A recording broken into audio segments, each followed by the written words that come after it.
ভিতর দিয়ে যাচ্ছে, যেতে যেতে বাঘ ধরে তুলে আছাড় মারে, হাতিকে ধরে তুলে আছাড় মারে। এইবার বলুন তো মা, মৃত্যুর কাছে আমরা যাই না, মৃত্যু আমার কাছে আসে? আমরা মৃত্যুর কাছে যাই না, মৃত্যু আমার কাছে আসে? আমি যদি সকালবেলা উঠে খালি পেটে সুল্লু খাই, তা আমি মৃত্যুর কাছে যাবো না, মৃত্যু আমার কাছে আসবে? আমি মৃত্যুর কাছে যাব। তো ভীম আপনি জঙ্গলের ভিতর দিয়ে যেতে যেতে যেতে যেতে একটা গহ্বর গুহার ধারে এসে দাঁড়িয়েছে। যেই না দাঁড়িয়েছে, ওই গুহার ভিতর থেকে একটা বিশাল অজগর সাপ এসে ভীমকে আষ্টে পিষ্টে জড়িয়ে ধরেছে।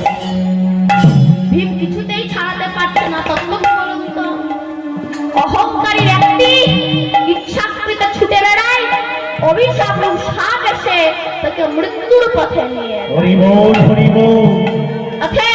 যেই না সে জড়িয়ে ধরেছে, ভীম কিছুতেই ছাড়াতে পারছে না।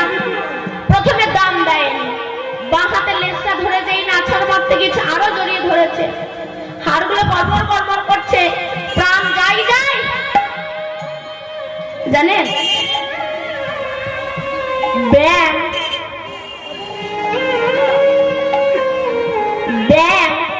কীট ধরে খায়। ব্যাং জানে না যে আমার পেছনে সাপ আছে। সাপ ব্যাং ধরে খায়, সাপ জানে না আমার পেছনে ময়ূর আছে। ময়ূর সাপ ধরে খায়, ময়ূর জানে না আমার পেছনে ব্যাগ আছে। ব্যাগ ময়ূরকে ধরে, ব্যাগ জানে না আমার পেছনে জম দাঁড়িয়ে আছে আমাকে নিয়ে যাবে বলে। অর্থাৎ কিছুতেই যখন ছাড়াতে পারছে না, এমন সময় যুধিষ্ঠির দ্রৌপদীকে জিজ্ঞাসা করছে, দ্রৌপদী, ভীম কোথায়? তাকে তো দেখছি না।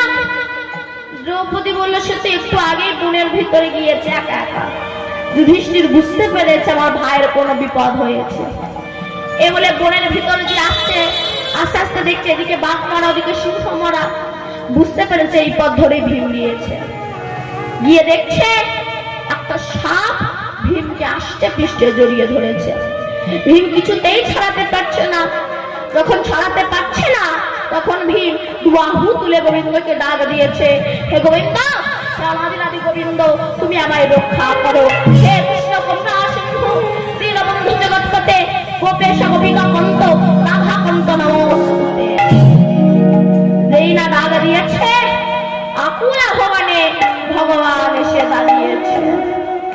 যেই না দাঁড়িয়েছে, সেই সাপ ভীমকে ত্যাগ করে গোবিন্দের চরণ যেই না ধরেছে, অমনি সাপ নিজ মূর্তি ধারণ করে ভীমের কাছে গিয়ে বলছে, ভীম, আমি তোমাদেরই বংশে একজন ছিলাম, আমার নাম ছিল নহুষ। আমি ভাগ্যক্রমে ইন্দ্রপদ পেয়েছিলাম, ঋষিরা আমাকে কাঁধে করে নিয়ে বেড়ায়। কিন্তু অহংকারের পরিণতিটা কি হয় সেটাই বলছি। অহংকার করলে কি হয়, ক্ষমতাকে অপব্যবহার করলে কি হয়।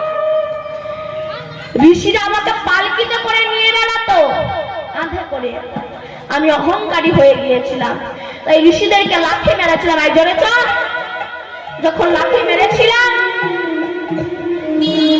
তখন বৃদ্ধ ঋষি তো চলতে পারে না।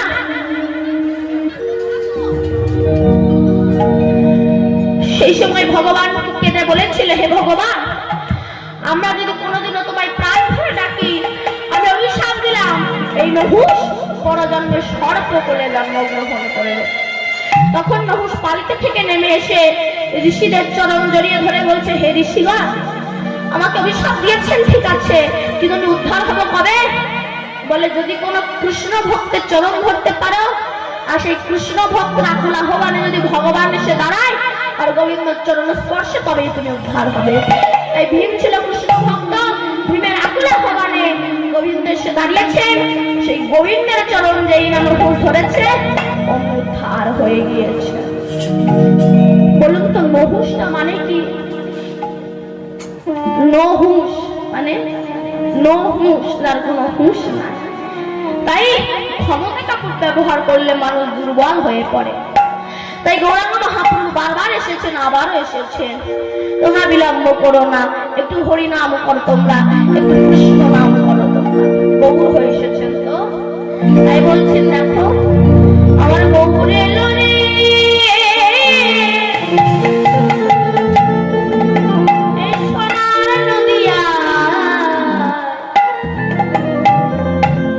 হলো ধ্বনি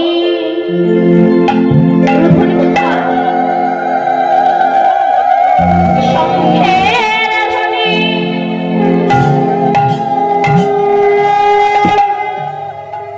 ওই শব্দ শোনা যায় আমাদের গৌরে আমার গৌরে লোরে সোনার নদিয়া উত্তরে হরি ধ্বনি শব্দ শোনা যায় আমার গৌরে লোরে আর গৌরে লোরে সোনার নদিয়া মনের ধ্বনি শব্দ শোনা যায় গৌরে আমার গৌরে লোরে সোনার নদিয়া উত্তরে হরি ধ্বনি শব্দ শোনা যায় আমার গৌরে লোরে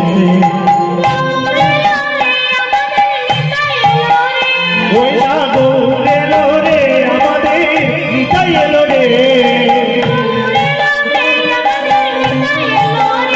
ওই না গৌরে লোরে আমাদের নিতাই এলো রে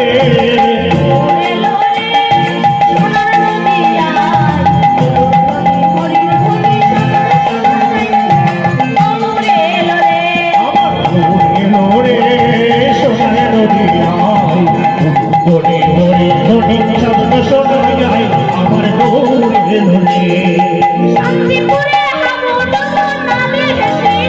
ওই না শান্তিপুরে না বুধবু নদে ভেসে যায় ওই না শান্তিপুরে না বুধবু নদে ভেসে যায় আমার গৌরে লোরে সোনার নদিয়ায় উত্তরে হরি ধ্বনি শব্দ শোনা যায় আমার গৌরে লোরে আমার গৌরে লোরে